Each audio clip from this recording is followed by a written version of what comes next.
My name is Haley Pearson. Today is June 27th, and this is my informative speech.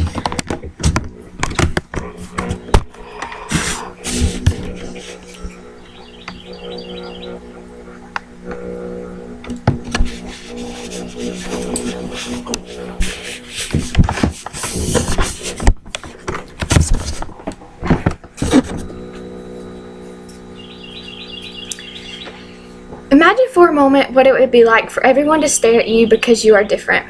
What if you realized you were special? What if you were made fun of all your life? How would that make you feel? According to the Gale Encyclopedia of Medicine, Down syndrome is a condition caused by the presence of an extra copy of chromosome 21 that influences development from conception. People with Down syndrome will never know what it's like to be normal. They may never know what it's like to fit in nor have friends. Today, I'd like to answer 3 questions that can help you better understand what Down syndrome is. First, what causes Down syndrome? Second, what its effects are? And third, how it can be treated. Knowing these answers to these 3 questions can literally help you change a person with Down syndrome's life. Even if you never get the chance to meet a person with Down syndrome, you will understand why people with Down syndrome are so special. The first thing I want to talk about is the causes of Down syndrome. There are 3 different types of Down syndrome, and each has its own different cause. One type is trisomy 21. According to Boston Children's Hospital, trisomy 21 accounts for 95% of people with Down syndrome.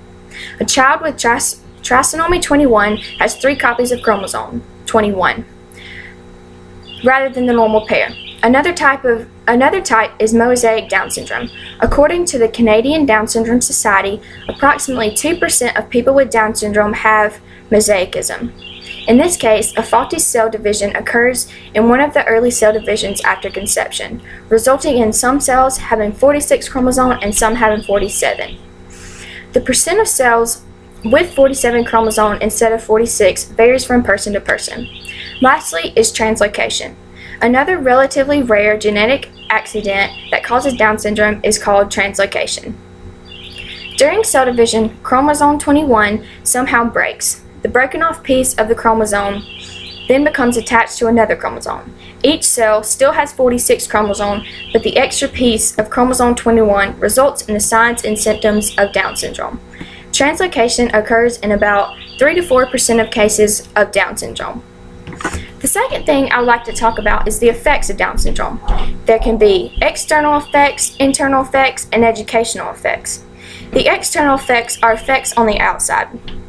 As said by Lauren von Duken in the Gale Encyclopedia of Genetic Disorders, babies with Down syndrome tend to be overly quiet, less responsive to stimuli, and have weak, floppy muscles. A number of physical signs may also be present. These include a flat appearing face, a small head, a flat bridge of the nose, and smaller than normal low-set nose. A small mouth, which causes the tongue to stick out and to appear overly large, as you can see in this picture. Upward slanting eyes, as you can see her eyes in this picture. Bright speckles on the iris of the eye, extra folds of the skin located at the inside corner of each eye near the nose. Rounded cheeks, small misshapen ears, small wide hands, an unusual deep crease across the center of the palm, an inwardly curved little finger, a wide space between the great and the second toes. You can see in this picture of the toes and of the hands. Unusual creases on the soles of the feet, overly flexible joints, sometimes referred to as being double jointed. A shorter than normal figure. Secondly, there are internal effects, along with heart defects, which include an increased chance of developing infections, especially ear infections and pneumonia, certain kidney disease, thyroid disease, hearing loss, vision impairment requiring glasses, and a 20 times greater chance than the population as a whole of developing leukemia. According to Sue Buckley, in school, reading progress is often a strength and progresses faster than mental age or language might predict, as Down syndrome children have strengths as visual learners. Understanding numbers and mathematics is more of a challenge. However, with number skills often fall 2 years behind reading skills. I have worked with Down syndrome teenagers at my high school, working on their reading, writing, and communication. Each day they seem to gain knowledge of something that he or she has learned that day or the day before. In working with these teens, I have learned that if you praise them and treat them like normal human beings that they are, he or she will be more willing to work and try new things. The third and final thing I'd like to talk about is the treatments for a person with Down syndrome. There's really no cure for Down syndrome, but there are steps that a person can take to treat conditions of a particular person. Perhaps glasses for a vision impairment. You can see the little baby with glasses.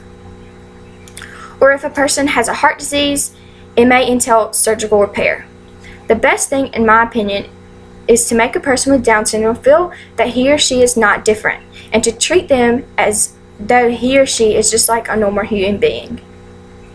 This way, a person with Down syndrome will not feel as though he or she is a total outcast.